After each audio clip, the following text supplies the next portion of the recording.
Nani karibialo, katinghani paridiao, little sing sound not toy, ilolo.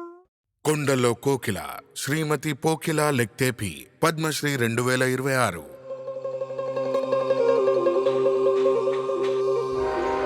Karbi Anglong అస్సాంలోని ఒక అందమైన గ్రామం. కార్బీస్కు పోకిల లెక్తేపీలకు నిలయం.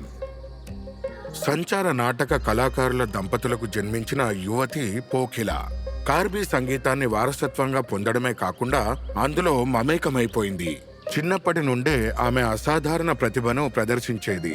ఈ సంగీత రూపం పట్ల అమితమైన ఆసక్తితో తన వారసత్వం ప్రమాదంలో ఉందని గ్రహించింది. కార్బీ సంగీతం పెద్దల శ్వాసలు మాత్రమే జీవిస్తూ రికార్డు చేయబడకుండా కనుమరుగవుతోంది. ఆ రోజుల్లో కార్బీ పాటలు ఉండేవి, కానీ ప్రజలకు అవకాశం లభించేది కాదు.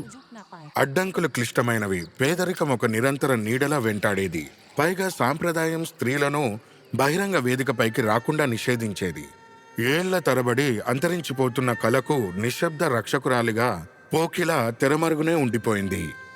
కానీ ఆమె గొంతును అణిచివేయలేము.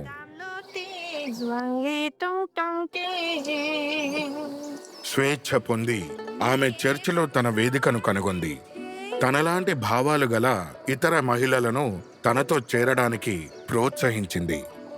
ఆమె ఎన్నో మైళ్ళు ప్రయాణించి పెద్దలను కలిసి అంతరించిపోతున్న కళారూపాన్ని నమోదు చేసింది. మీరు సాహిత్యం రాసి దానికి బాణి కట్టండి, మా వంతు సహాయం మేము అందిస్తాము. మా సాంగ్రీ మ్యూజిక్ సొసైటీ ద్వారా ఈ పాటలకు మేము జీవం పోయగలము. స్థానిక ఆల్ ఇండియా రేడియో ప్రసారాల నుండి ఆమె ధైర్యంగా తన తొలి క్యాసెట్ కాందోన్ విడుదల చేసింది.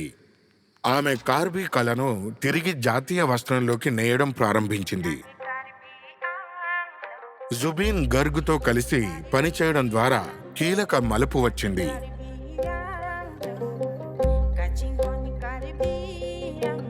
ప్రాచీన మంత్రాలకు ఆధునిక శక్తిని జోడించి నూతన తరం మనసులని గెలుచుకుంది. 50 ఏళ్లు, 300 పాటలు. ఆమె కార్బీ సంగీతాన్ని కొండల నుండి ప్రజల హృదయాల్లోకి తీసుకువచ్చారు. నేటికి పోకిల కార్బీ సంగీతానికి మాతృమూర్తిగా నిలిచి ఉంది.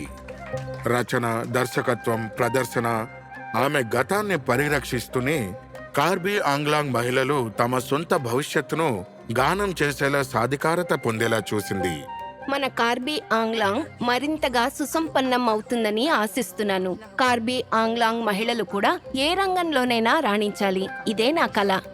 శ్రీమతి పోకిల లెక్తేపి పద్మశ్రీ 2026. శతకోటి వందనాలు.